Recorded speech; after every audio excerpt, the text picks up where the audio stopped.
Steiner School Handbook raises grooming concerns after it suggests teachers visit children at home and give them chocolates.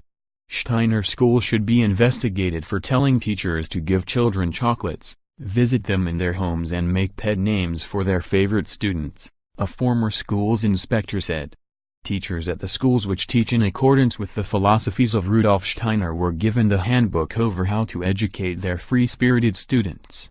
The bizarre book published by the Steiner Waldorf Schools Fellowship, SWFS, is part advice and part humor, according to its author.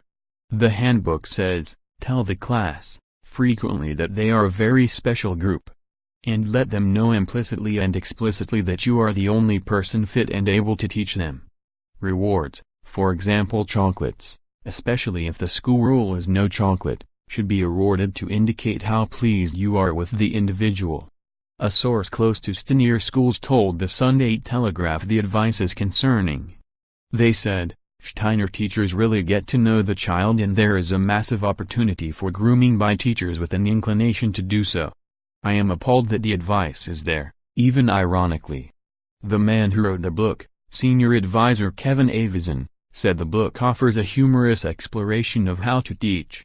However, the book also says teachers should inform the children they should pick out certain children and let them see you as their special ally, the only adult who understands them.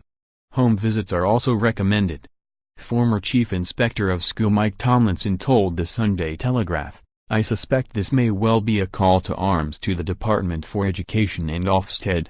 He added the book raises serious questions about the philosophy of the schools and the way they choose to see the teacher's role.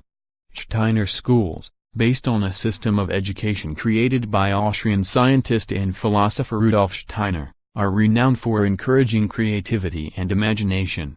One of the best-known aspects of Steiner schooling is the philosophy that children under 7 should not be taught to read or write. Before that they express themselves through painting, modeling and music. The first school opened in 1919 in Stuttgart. There are now 958 worldwide, 35 in the UK. In 2005 a study commissioned by the Department for Education concluded that Steiner schools had much to teach mainstream schools even though the consequences of successful Steiner education may take many years to unfold in a person's life. A spokesman for SWFS said that the handbook had been misinterpreted. They said, "The text was always intended to be an ironic caricature and this is clearly signaled. Child protection and child safety are the top priorities for the Steiner Waldorf Schools Fellowship and for the author." The first Steiner school opened in the UK in 1925. There are currently 4 state-funded Steiner academies with others which are privately funded. However, the schools have recently been criticized by Ofsted.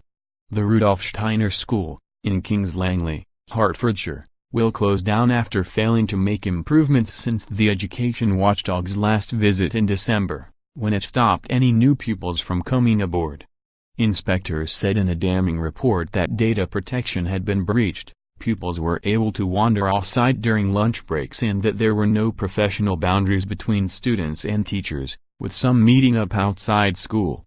Leaders have underplayed and misrepresented the school's safeguarding failings to parents, it said. On more than one occasion, they have publicly stated that the failure is simply one of record-keeping.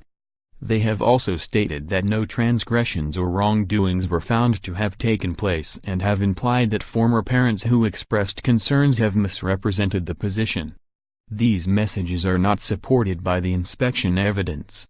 Leaders have failed to ensure that information relating to child protection is retained in line with the rules on retention of data promulgated by the Independent Inquiry into Child Sexual Abuse.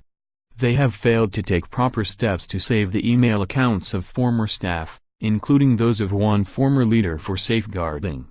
On-records of pupils going off-site at lunchtime continue to be poorly kept. It is not always clear if pupils have returned to school. These standards remain unmet. Crucially, leaders do not base their decisions, at all times, on what is in the best interests of the child. This is the core principle of good safeguarding practice and a statutory requirement for all schools.